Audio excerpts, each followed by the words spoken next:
News!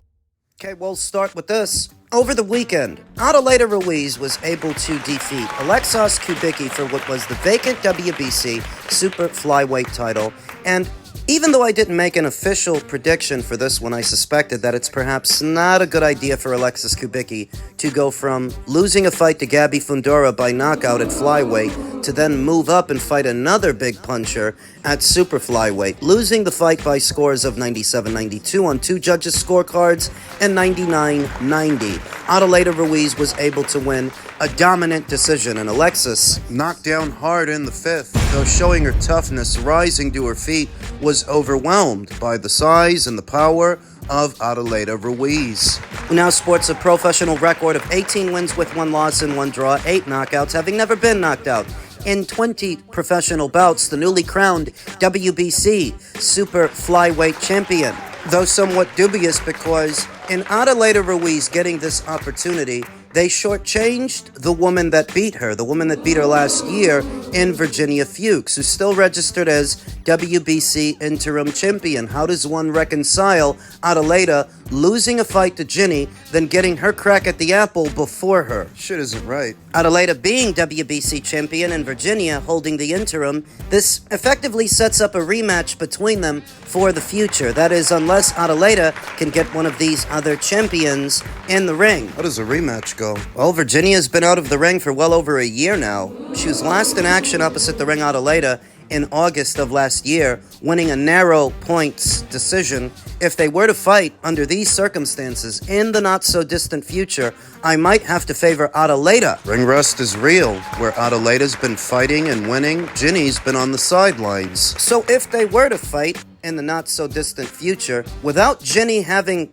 had a tune-up fight to shake off the cobwebs, I might have to favor the newly crowned WBC champion to win the rematch. So where does Adelaida stack up with the other champions at the weight of which there are 3? I would say that out of the 4 champions at Superfly, the weakest link is Irma Garcia, the IBF champion. She's got loads of experience, but she's in her early 40s, not getting any younger. She's the weakest link. Then there is Jasmine Artiga, who is noticeably younger and unbeaten, though not particularly impressive, at least not to me. She's good, but only up until a certain point. Then I'd say you have Adelaida Ruiz, second from the top. Even though she's getting up there in age, getting on, she is explosive, she does punch hard, and she does have experience. The best in show, I'd say, is Japan's own Mizuki Hiruta, holding the WBO and Ring Magazine titles. She doesn't have as many fights as the other 3 champions, not as much experience, though she makes up for it in raw talent, and she's improving greatly, fight by fight, under the watchful eye of veteran trainer Manny Robles. She's the best in show. Now, how would a fight between Mizuki and Adelaida go? I believe it would look something like Mizuki's fight with Naomi Cardenas. Naomi, like Adelaida, is an aggressive, come-forward combination puncher. Durable, strong. And I believe there is every possibility that Mizuki could do to Adelaida what she did to Naomi. Box her up, move and punch, use her aggression against her to walk her into counters, walk her into punches. Right now, that seems to be the very best fight to make at super flyweight, a unification match between Adelaida and Mizuki, who has made it her mission to become this division's undisputed champion, something to think about going into the new year. For now, congratulations to Adelaida Ruiz for getting the job done on Saturday and becoming WBC Super Flyweight Champion. In men's super lightweight news, you may have heard that Teofimo Lopez now aims to stop Shakur Stevenson, who will be moving up in weight for the fight. He wants to stop Shakur and then challenge Terence Crawford at 160. Teofimo Lopez has lofty goals to kick off the new year. They include headlining the Ring 6 and beating Shakur Stevenson on January 31st in New York to defend his Ring Magazine and WBO junior welterweight titles, stepping up 3 weight classes afterwards to challenge Terence Crawford, pound-for-pound king, and Stevenson's career-long confidant. They are trying to bring a lightweight to take over Teofimo. It's not going to happen, Lopez said on Inside the Ring. We've heard about this fight for weeks, for months, and it was officially announced yesterday. I favor Shakur Stevenson to win the fight. Stylistically, I think he's got the drop on Teofimo, even though he will be the smaller fighter moving up in weight. That's smaller with an asterisk. Crawford sent out one of his little guys to do the job, and that's not going to work. I'm still going to be here, and if he's still going to be in boxing, I would love to face him right after. He is the man. I'm going to get to Crawford later on at 160. If Crawford can go up 3 weight classes to face Canelo, why can't I? Lopez competed around Crawford ever since turning pro in 2016, but they were always in different stages of their careers. They started separating even further away from each other once Crawford moved up to 154 to beat Israel Madrimov last year after an undisputed welterweight run. Crawford is coming off a career-best win over Alvarez in September to become the undisputed super middleweight champion. I don't think he's going to make it to Terence Crawford. I think Shakur is going to beat him. I think Shakur is going to beat him handily. Lopez, 22-1, and Crawford, 42-0, have engaged in extended beefs in recent years, and the latter could be inclined to settle the score in the ring if the fight makes sense at the time it is presented. Crawford plans to fight again at 160 sometime next year. In the meantime, Lopez plans on scoring a statement win by stopping Stevenson. It's about setting a good pace from the opening rounds and going from there, said Lopez. I don't see him going the distance. This is his first time moving to 140. A lot of people can say whatever they want about me not knocking them out over my last 5 fights, but they don't try to fight me after feeling my power. It's for a reason. My power carries. You saw it with Arnold Barboza in my last fight in May. I had a good showing. He was too hesitant to commit to punches. It's going to be a rude awakening for Shakur. Teofimo Lopez hasn't knocked anybody out in a really long time, and the guys he's been fighting don't have the defensive prowess or the same base style as a Shakur Stevenson, to where if you couldn't knock out a Steve Claggett, if you couldn't knock out a faded Josh Taylor or a limited Arnold Barboza, I don't get the sense you're going to knock out Shakur, who's all in his prime, riding high off of a career-best win of his own in William Zepeda. I've said it before and I'll say it again. William Zepeda has more of a work rate within a round than a Teofimo Lopez. He throws a lot more punches than that guy. And if Shakur was able to weather the storm against him and navigate around all those punches and that work rate, navigating around Teofimo might be relatively easy because he doesn't throw as much. Is Teofimo the best fighter that Shakur Stevenson will have ever fought? I would say that he is. Is he a bigger puncher than William Zepeda? I would say that he is. Is Teofimo the biggest puncher that Shakur will have ever fought? I would say he is. But even with that, power counts for nothing if you can't connect, if you can't land. And I think that Teofimo will struggle greatly to deliver that power to Shakur. To connect. Shakur's a tricky guy.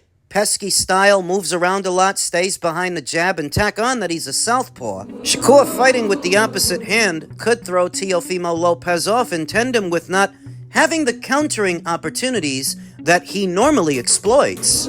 He's a great counterpuncher, Teofimo Lopez, no doubt about it. But what do you do when the counters ain't there, when that window ain't open? What do you do then? More than once, Teofimo Lopez's limitations have been exposed by Sandor Martin, by Jermaine Ortiz. Kind of guys, they don't give you countering opportunities because they're on the back foot, moving lateral, moving away from the pocket, forcing Teofimo to give chase. In effect, exposing his limitations. On the front foot, on the offensive, he's not as good. Not as good as when he's hanging back and working off the counter. If he has to chase the guy, he's not as good. We've known that they were working on this fight for some time now, and they officially announced it yesterday. In terms of awareness, people are aware of Teofimo. They're aware of Shakur. Though stylistically, this matchup doesn't make for a barn burner. It makes for a chess match. It's basically Devin Haney versus Regis Prograis all over again, just with younger fighters. Better fighters, I'd say. I think that Shakur is a better pure boxer than Devin Haney, and I think that Teofimo is a better boxer puncher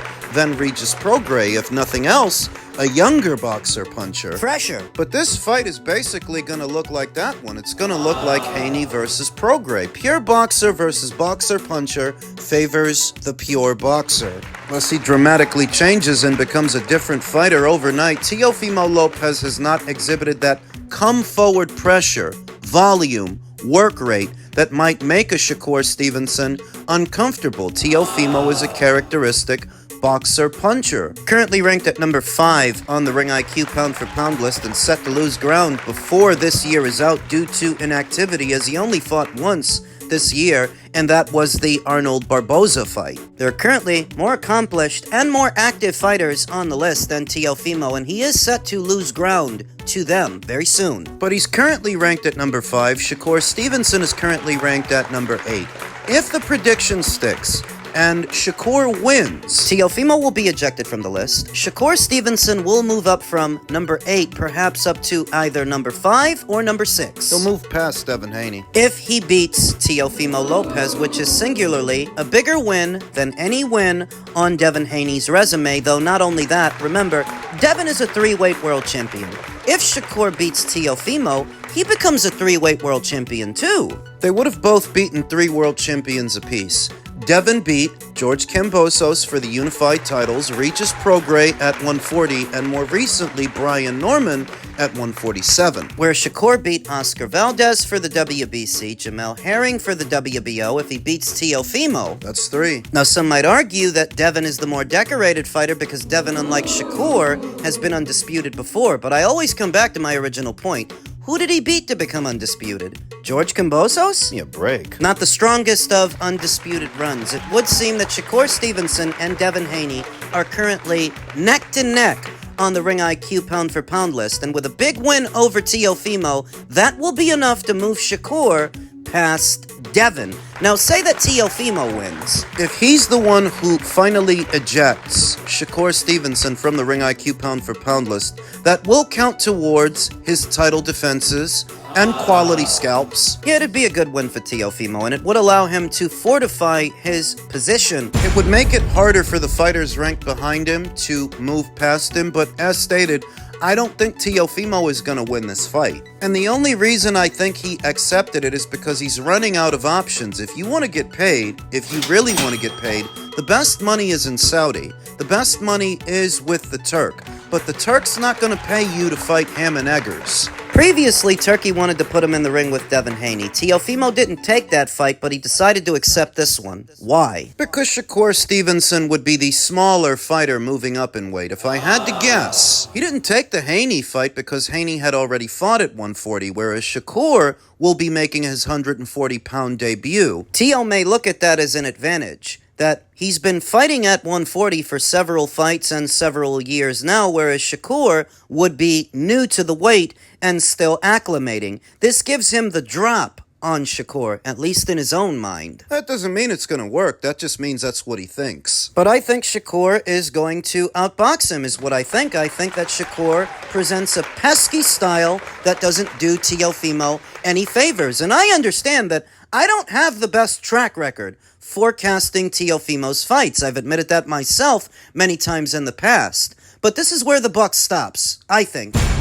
I think that Teofimo Lopez's luck is about to run out, and I have Shakur winning the fight. We'll talk more about it as the fight date approaches. And now for another installment of what is fast becoming the most popular segment here on the channel, Ring IQ Hate Mail! Disgruntled individual that goes by the name Rocio Enriquez did not like that I categorized David Benavidez as an overrated fighter. Guy goes in there and beats a guy everybody expects him to beat, and for that, they've got him going up to heavyweight. They've got him beating Usyk. Give me a break. So I said he was overrated, and to that, Rocio responded by saying, always painting David Benavidez in a bad light. So how is Benavidez ducking Bivol, who vacated instead of fighting Benavidez and got offered $8 million? Simple. David Benavidez and the WBC only pursued that fight when they knew that Dimitri was busy. The WBC ordered the fight between Dimitri and David, knowing they were not next in the rotation. You fell for it. At that time, they knew that there was talk of doing a trilogy between Dimitri and Artur. You fell for it. And even if the trilogy did not materialize, you know what did? Dimitri's back surgery? Or did you forget that he had to have surgery on his back for a herniated disc? To answer your question, they went after the guy knowing that he wasn't available. You fell for it. Rocio continued, Turkey even made sure to pressure Bivol not to take the fight. Bivol is not even active now and likely comes back for a tune-up fight, then better Bev. But Benavidez is ducking him? Laughable. What's laughable is David's light heavyweight campaign. How long did it last? 3 fights? I said he wasn't going to be at that weight very long. I said that his light heavyweight campaign would come and go without a better Bev fight and without a Bivol fight. So here we are. Rocio continued, Better Bev dropped off his last fight and seems set on an all-Russian in Russia fight. Turkey is not offering those fights for Benavidez, so how is Benavidez ducking? Oh, well, now that's just an outright lie. Turkey El Sheikh more than once has expressed an interest in putting David in the ring with both Dimitri and Artur. So if Dimitri's not available, Artur was. Why didn't David fight Artur? Rocio continued, This channel just bashes Benavidez for make-believe ducks when used that word towards Canelo for not fighting Benavidez. They were 4 years at the same weight. Benavidez is considered the best opponent and the most lucrative fight for Canelo, yet fighting lesser fighters for less money. But fit the narrative of the Canelo fanboys. Now there goes the magic word. Often overused, but always misunderstood. It's not a narrative. When I said that David Benavidez's light heavyweight campaign would come and go without a Bivol fight, without a better Bev fight, where's the lie? Where was I wrong? Because I've been saying that for over a year, long before we got here. When I said that he would hurriedly abscond to the cruiserweight division to fight Zerto instead, because Zerto is safer. Where's the lie? Point it out. So maybe you're new to this channel, and you weren't here when I said that well over a year ago. And you know that before he fought David Morrell, over a year ago, he was talking about moving up the cruiser. He was talking about fighting Zerto. So all this stuff that you're bringing up as a defense. All that shit goes out the window. Because if just one fight into your light heavyweight campaign, you're already talking about moving up, it's clear you don't plan on staying at this weight very long. That is abundantly clear. What else is abundantly clear is you didn't address anything I said in that video. Because you couldn't. You can't refute matters of fact. Everything I said would happen did happen. It came into fruition. You're just stuck on arguing about why. The fuck cares why? I was right, wasn't I? I said the guy wasn't going to fight either of them. I said he was going to move up and fight Zerto instead. And what else did I say? That it's quite a leap to suggest that because David Benavidez beat Anthony Yarde, he will now go up to heavyweight and fight heavyweights. More specifically, fight Usyk. Is Anthony Yarde the light heavyweight equivalent of Alexander Usyk? Is he the gatekeeper to the heavyweight division? No, he's not. Everybody knows that. So when you tell me that because David beat him, he can one day go up to heavyweight and fight heavyweights? You know, that's the definition of overrated.